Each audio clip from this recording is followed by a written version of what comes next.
Okay, we're gonna make a plate. This is my bat mat. It is just a chamois. You can get them over at Home Depot if you just want to just get a regular old chamois. Otherwise, you can get a bat mat, whatever. This is a Zim Tools one. I think Mud Tools has one. It doesn't really matter. It just needs to be very thin. And a circle is helpful. And then making sure that you have holes in it to go where your bat pin holes are. You are going to need bat pins. The bat pins you can get over at Home Depot. I'll see if I can find a link for exactly what it is that you want to get. Or just go, when you go over to Aardvark, you can literally just ask for bat pins. Otherwise, you are asking for some hex bolts. Is it hex bolt? I'll have to go look it up before I say the wrong thing. But here's what we're looking at.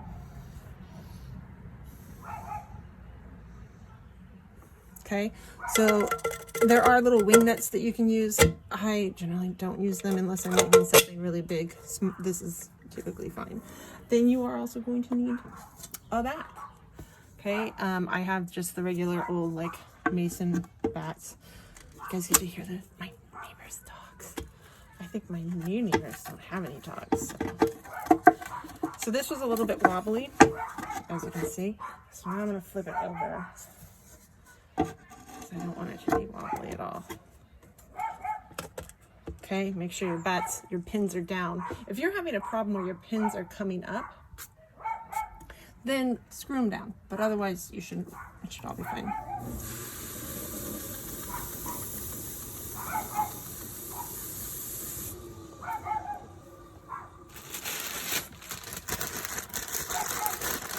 So in terms of size, if we're talking about size of your plate, if you want a full-size dinner plate, then I would go for at least 2 balls worth of clay, roughly 6 pounds, 6 to 7 pounds. Otherwise, we're going to be making a much smaller piece, which is fine. I'm going to actually divide this into 2 so I can show you 2 different plate options. And there's actually lots of different ways to make plates. I'm going to show you 2 ways right now, and we'll get into some of the other ways a little bit later.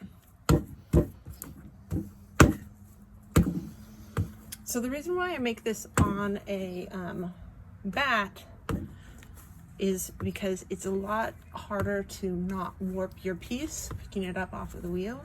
So it's just going to make your life a little bit easier. I also tend to throw my bases on my plates a little bit thick, so a little more like thumb thickness instead of finger thickness.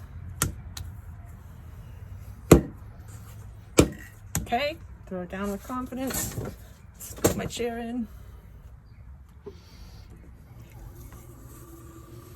Seal my base.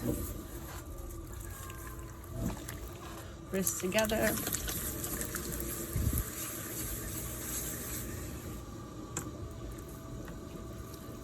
Remember that pushing down and forward. Now I'm going to push forward. Remember, heel of your hand into the center. Top hand going down.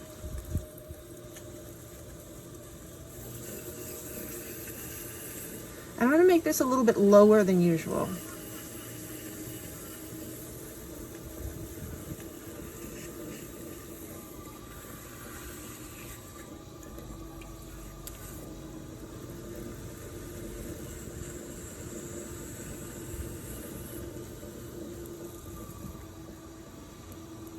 Okay, all of the motions are the same, we're just doing it wider.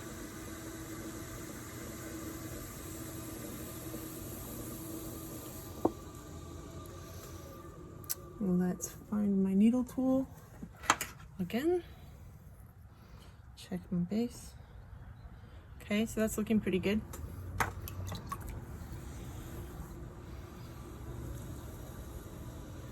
Okay, I'm still just pulling that rim out.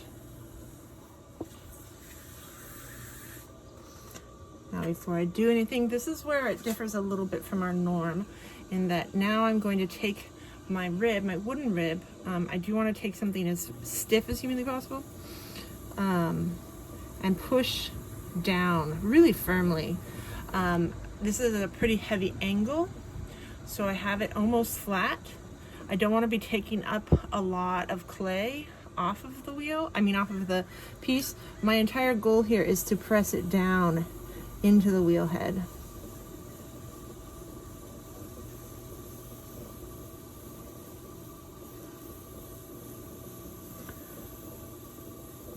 So when we're talking about what defines a plate, and I don't know if you guys can, yeah, you can. There's like a little bit of a wobble here, and I kind of think that I managed to get an air bubble in the middle. So we'll just stab it. Let's see how that goes.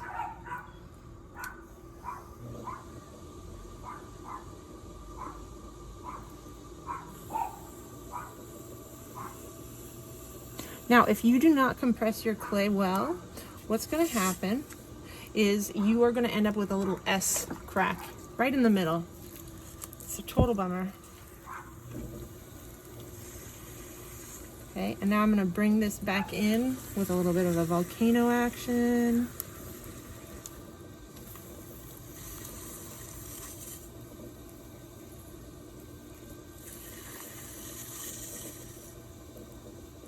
I'm going to lift up that wall. So instead of trying to lift up a wall and bring it out, I'm just going to lift it straight up, and then I will bring it out. Clay doesn't like to go out. It will give out on you very quickly.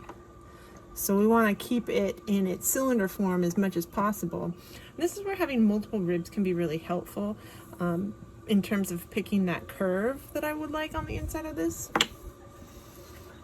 So I'm actually going to switch over to this one.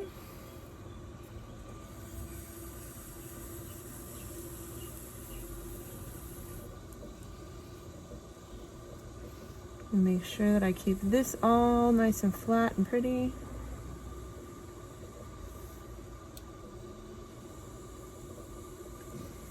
If you get more water in that area or anything along those lines, you should be going back and recompressing that. Okay, now I'm going to bring this out, and I'm going to leave a little bit of a rim on there. So my, it's a rim.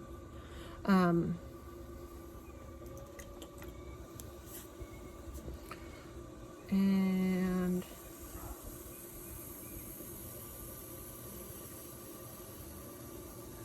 supporting on the outside. Let's fix that. This is why I don't like these ribs, is because I end up gouging it most of the time.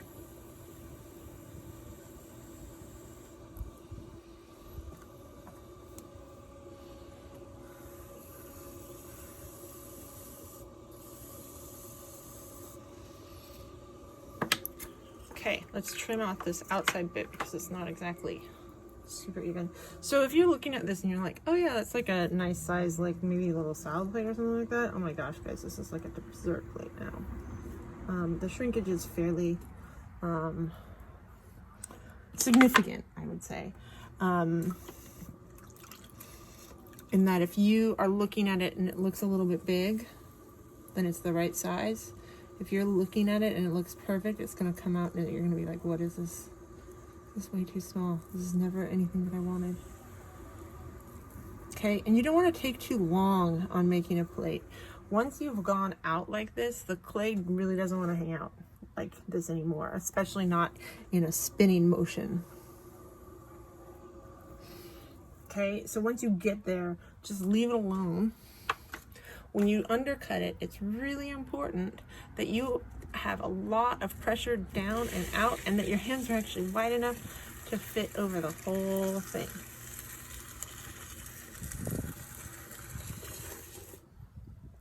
Okay, and I am not going to take it off of the wheel. I'm going to leave it on here on this back, and then just move it. In terms of drying this out, I would want to, as soon as I can, as soon as this is stiff enough, I would actually want to flip the whole thing over so that my rim doesn't doesn't start to bow up on itself, because this part is much thinner than this center part. And I will be thinning out that center part when I go back to trim it all, but right now it's a little bit beefier. Okay, so that this profile that you're looking at now is not representative of the end result of what this plate is going to look like.